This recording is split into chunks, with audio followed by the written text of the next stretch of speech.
আসসালামু আলাইকুম। ব্যারিস্টার জুলফিকার নাইম বলছি। প্লাসশেড পার্ক, যেটা ইস্ট লন্ডনের একটি পার্ক, সেই পার্ক থেকে।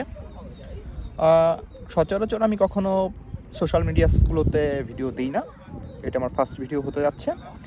একটা মেসেজ দিতে যাচ্ছি, যেটা খুবই ইম্পর্ট্যান্ট একটা মেসেজ। আমি রিসেন্টলি হিলারি টার্মে ২০২৬-এর হিলারি টার্মে লিংকন সিন থেকে ব্যারিস্টার হয়েছি। যে বিষয়টা আমি বলতে চাই, সেটা বাংলাদেশের মেজরিটি স্টুডেন্টের ক্ষেত্রেই হেল্প করবে বলে আমি ব্যক্তিগতভাবে মনে করি। যেটা বেসিস হচ্ছে যে আমার নিজের বিপিটিসি লাইফ, অর্থাৎ বারেটলোর যে লাইফ ছিল সেটার থেকে। বিপিটিসি বা বারেটলোর এই টোটাল সময়টা আমার জন্য অনেক বেশি চ্যালেঞ্জিং ছিল। আমার আম্মা, তার শারীরিক অবস্থা অনেক খারাপ হয়ে গিয়েছিল। আমার নিজের একটা সার্জারি ছিল, এবং এই অবস্থা থেকে একটা সময় আমার মনে হচ্ছিল যে আমি হয়তো আর বারেটলো শেষ করতে পারবো না, সামথিং লাইক দ্যাট। এতগুলো ঝামেলা, যদিও আলহামদুলিল্লাহ আমার কোনো পরীক্ষায় রিপিট করা লাগে নাই।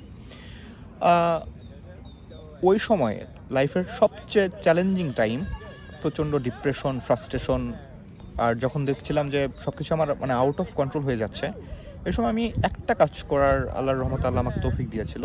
সেটা হলো প্রচণ্ড পরিশ্রম। এবং আমি মনে প্রাণে বিশ্বাস করি, যে কোনো স্টুডেন্ট দেখেন, আমি তো অনেক আমি বলবো যে আমি আপনাদের তুলনায় অনেক লো অ্যাবিলিটির একজন স্টুডেন্ট। আমি যদি পারি, আপনারা ডেফিনেটলি পারবেন। সেটা হচ্ছে যে আপনার প্রচণ্ড পরিশ্রম করার আপনার ক্যাপাবিলিটি আপনার মধ্যে গ্রো করাতে হবে।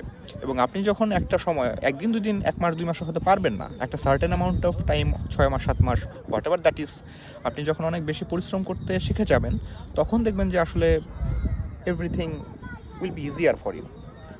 এবং আমি বিশ্বাস করি, মনে প্রাণে বিশ্বাস করি, একজন পরিশ্রমী মানুষকে আপনি কখনো হাঁটতে দেখবেন না। সো প্লাসশেড পার্ক থেকে এটাই আমার একমাত্র মেসেজ। অনেক প্রচণ্ড পরিশ্রমী হতে ধীরে ধীরে চেষ্টা শুরু করুন। বাকিটা মহান আল্লাহ পাক উনি ঠিক করে দেবেন। Thank you so much. আমার জন্য দোয়া করবেন। আসসালামু আলাইকুম।